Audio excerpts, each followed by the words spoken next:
Hello guys, welcome back to the channel and welcome back to elite wrestling. तो guys finally इस week का AEW company का Rampage show हो चुका है खत्म और आज इस वीडियो के अंदर हम उसी के बारे में बात करने वाले हैं। और गाइस हम जानने वाले हैं कि इस वीक के रैम्पेज शो पर क्या हुआ और हमें इस वीक के रैम्पेज शो पर कौन कौन सी चीजें देखने को मिली है। तो गाइस ये सब बातें जानने के लिए ये वीडियो एकदम आखिर तक देखना और ऐसे ही एडब्ल्यू कंपनी से रिलेटेड हर एक न्यूज रूमर और अपडेट और एडब्ल्यू कंपनी के हर एक शो का रिव्यू पाने के लिए हमारे चैनल को सब्सक्राइब करना मत भूलना। पर गाइस अब ज्यादा देर ना लगाते हुए चलिए ये वीडियो शुरू करते हैं और करते हैं इस वीक हुए रैम्पेज शो का रिव्यू और जानते हैं कि इस वीक के रैम्पेज शो पर क्या हुआ। तो गाइज इस वीक के रैम्पेज शो की शुरुआत एडब्ल्यू कंपनी के मेंस डिवीजन से एक 6-मैन टैग टीम मैच से हुई, जहां पर हमें ब्लैकपूल कॉम्बैट क्लब यानी कि जॉन मॉक्सली, हीथर यूथा और ब्रायन डेनियल्सन मिलकर गन क्लब को फेस करता हुआ दिखाई दिया। और अगर यहाँ पर हम बात करें इस मैच की, तो गाइज इस मैच की शुरुआत हीथर यूथा और ऑस्टिन गन ने की, जहां पर हमें इस मैच की शुरुआत से हीथर यूथा और ब्रायन डेनियल्सन, ऑस्टिन गन और कोल्टन गन इन दोनों के ऊपर अटैक करते हुए दिखाई दिए। पर अपने बेटों के ऊपर होता हुआ अटैक देखकर फाइनली बिली गन इस मैच के अंदर आ गए, जहां पर ब्रायन बिली गन के ऊपर अटैक करने का ट्राई कर रहे थे, पर ब्रायन यहाँ पर कामयाब नहीं हुए और बिली गन ने इस मैच के अंदर अपनी टीम का कमबैक करवाया,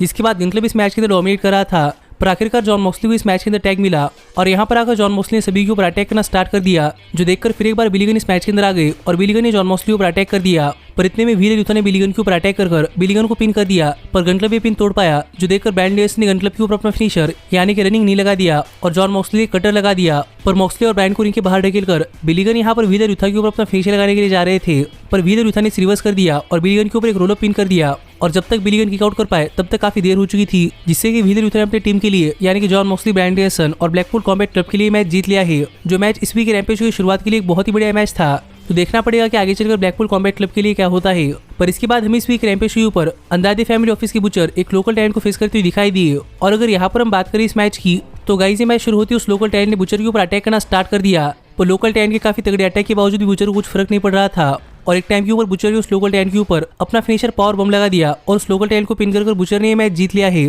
तो देखना पड़ेगा कि जब नेक्स्ट वीक डायमंड शो पर बुचर और वार्डलो का मैच होता है तो मैच कितना बढ़िया मैच होता है, क्योंकि हमें इस मैच के अंदर बुचर काफी डोमिनेटिंग दिखाई दिए है। पर इसके बाद हमें रैम्पेज शो पर डस्टिन रोड्स के लिए बेस्ट सेगमेंट देखने को मिला, जहां पर बातें करते हुए डस्टिन रोड्स ने कहा कि आज डस्टिन रोड्स करीब 3 डेकेड्स रेसलिंग इंडस्ट्री के अंदर है और आज तक डस्टिन रोड्स ने अपने करियर के अंदर बहुत ही बढ़िया मैचेस दिए हैं। पर यहाँ पर एक ऐसा सुपरस्टार है जिसके खिलाफ डस्टिन रोड्स एक मैच रेसल करना चाहते हैं, क्योंकि वो एक तरीके से डस्टिन रोड्स का ड्रीम ओपोनेंट है और डस्टिन रोड्स चाहते हैं कि वो रिटायर होने से पहले सुपरस्टार को फेस करे। इसीलिए यहाँ पर डस्टिन रोड्स ने सुपरस्टार को एक मैच के लिए चैलेंज कर दिया है और गाइस ये सुपरस्टार कोई और नहीं बल्कि सीएम पंक है। तो देखना पड़ेगा कि जब डस्टिन रोड्स और सीएम पंक इनके बीच में मैच होता है तब ये मैच कितना बढ़िया मैच होता है। पर इसके बाद हमें इस वीक रैम्पेज शो पर ओवेन हार्ट कप टूर्नामेंट की क्वालिफाइंग मैच के अंदर रूबिसो और रॉबर्ट रेनेगेट को फेस करते हुए दिखाई दी। और अगर यहाँ पर हम बात करें इस मैच की, तो गाइस सरप्राइजिंगली इस मैच की शुरुआत में रॉबर्ट रेनेगेट ने इस मैच के अंदर डोमिनेट किया और इस मैच की शुरुआत से रॉबर्ट रेनेगेट इस मैच के अंदर रूबिसो के ऊपर अटैक कर रही थी, जो कि मेरे लिए तो सरप्राइजिंग चीज थी, क्योंकि रॉबर्ट रेनेगेट एक लोकल टैलेंट है लेकिन फिर भी वो इस मैच के अंदर डोमिनेट कर रही थी। पर जैसे ही रूबिसो ने इस मैच के अंदर अपना कमबैक कर लिया और रूबिसो ने रॉबर्ट रेनेगेट के ऊपर अपने मूव्स लगाए,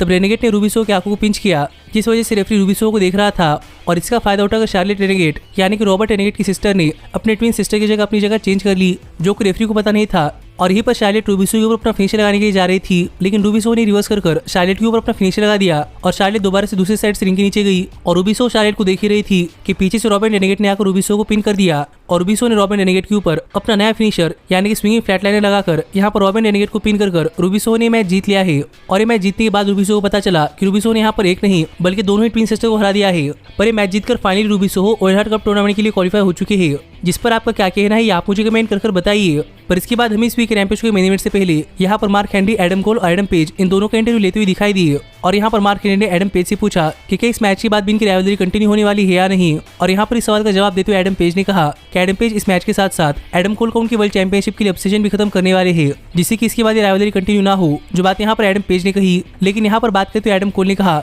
कि आज की रात एडम पेज के करियर की सबसे वर्स्ट रात होने वाली है, क्योंकि आज फाइनली एडम पेज एडब्ल्यू कंपनी की वर्ल्ड हेवीवेट चैंपियनशिप हारने वाले हैं, जो बात यहाँ पर एडम कोल ने कही। जिस सब के बाद फाइनली यहाँ पर टाइम हो चुका था इस वीक के रैम्पेज शो के मेन इवेंट का, जहाँ पर इस मैच से पहले एडम पेज ने यहाँ पर आकर रिंग के नीचे से स्टील चेयर निकालकर रिंग के अंदर फेंक दी, जिसके बाद फाइनली मैच शुरू हुआ, जहाँ पर एडम पेज अपनी एडब्ल्यू कंपनी की world heavyweight championship challenger Adam Cole के अगेंस्ट डिफेंड कर रहे थे। और इस मैच की शुरुआत से दोनों सुपरस्टार स्टील चेयर लेकर एक दूसरे ऊपर अटैक करने के लिए गए, जहां पर एडम पेज इस अटैक के अंदर कामयाब हो गए। और इस मैच की शुरुआत से एडम कोल रिंग के नीचे गए, जहां पर एडम कोल किसी न किसी तरीके से एडम पेज के ऊपर अटैक करना चाहते थे, पर एडम पेज ने बार बार एडम कोल का अटैक रिवर्स कर दिया और ये दोनों सुपरस्टार क्राउड के अंदर भी जाकर रेसल कर रहे थे। लेकिन जैसे ये दोनों दोबारा से रिंग के अंदर आ गए, तब हमें इस मैच के अंदर इन दोनों ही सुपरस्टार की तरफ से बहुत ही बढ़िया मूव्स देखने को मिले हैं, जहां पर एक टाइम पर एडम पेज ने एक स्टील चेयर लेकर टॉप रूप से एडम कोल के ऊपर एक मूनसॉल्ट लगाई, जो कि इस मैच की एक बहुत ही बढ़िया मोमेंट थी, जिसके बाद एडम कोल इस मैच के अंदर ब्लीड कर रहे थे। पर out of nowhere Adam page के ऊपर अटैक कर एडम कोल इस मैच के अंदर एक स्टील चेन लेकर आ गई और एडम कोल ने उस स्टील चेन से एडम पेज के ऊपर अटैक किया और फिर एक बार यहाँ पर एडम कोल तो स्टील चेन लगाकर एडम पेज को स्टील चेन की तरफ फेंकने के लिए गई,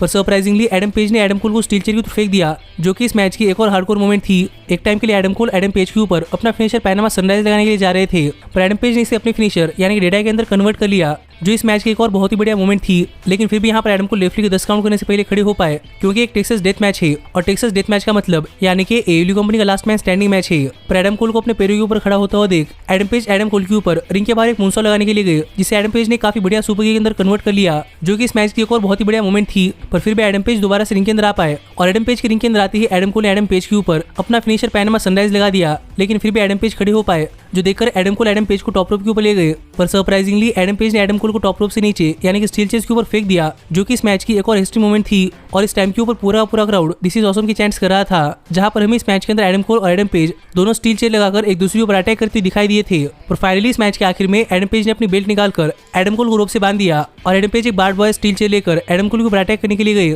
पर आखिरकार एडम कोल एडम पेज के दोस्त थे, इसलिए एडम पेज एडम कोल के ऊपर अटैक नहीं कर पाए और एडम पेज यहाँ पर एडम कोल को छुड़ा रहे थे। पर जैसे एडम पेज ने एडम कोल को छुड़ाया, वैसे एडम कोल ने एडम पेज के ऊपर एक लो ब्लो लगा दिया और वो एडम पेज के ऊपर अपना फिनिशर लगाने के लिए गए। पर एडम पेज ने एडम कोल के ऊपर अपना फिनिशर यानी कि बकशॉट लैरिएट लगा दिया और एडम पेज स्टील चेयर की बार निकालकर एडम कोल के ऊपर अटैक करने के लिए जा रहे थे, पर एडम कोल ने रिवर्स कर दिया और एप्रन के ऊपर एडम कोल एडम पेज के ऊपर अपना फिनिशर यानी कि पैनामा सनराइज लगाने के लिए जा रहे थे, लेकिन एडम पेज ने इसे रिवर्स कर दिया और वो बार्ड वायर एडम कोल के सिर के ऊपर लटकाकर एडम पेज ने एडम कोल के ऊपर रिंग के बाहर टेबल के थ्रू अपना फिनिशर डेडाई लगा दिया, जो कि इस मैच की सबसे एक्सट्रीम मोमेंट थी। और इसके बाद एडम पेज तो खड़े हो पाए, लेकिन एडम कोल नहीं, जिससे कि एडम पेज ने मैच जीत लिया है और एडम पेज स्टिल है एएलयू कंपनी के वर्ल्ड हेवीवेट चैंपियन। जो मैच मेरे हिसाब से इस वीक के रैम्पेज शो का सबसे बढ़िया मैच था और फिर एक बार पेपर लेवल का मैच था, जिस मैच के ऊपर आपका क्या कहना है आप मुझे कमेंट कर बताइए। पर ऐसे इस वीक का रैम्पेज शो ऑफ चला गया, जो शो आपको कैसा लगा ये आप मुझे कमेंट कर बताइए। पर ऐसे ही एएलयू कंपनी से रिलेटेड हर एक न्यूज रूमर और अपडेट और एएलयू कंपनी के हर एक शो का रिव्यू पाने के लिए हमारे चैनल को सब्सक्राइब करना मत भूलना। पर गाइज अब मैं मिलता हूँ आपसे अगली वीडियो के अंदर, पर तब तक stay healthy, stay happy and keep watching elite wrestling.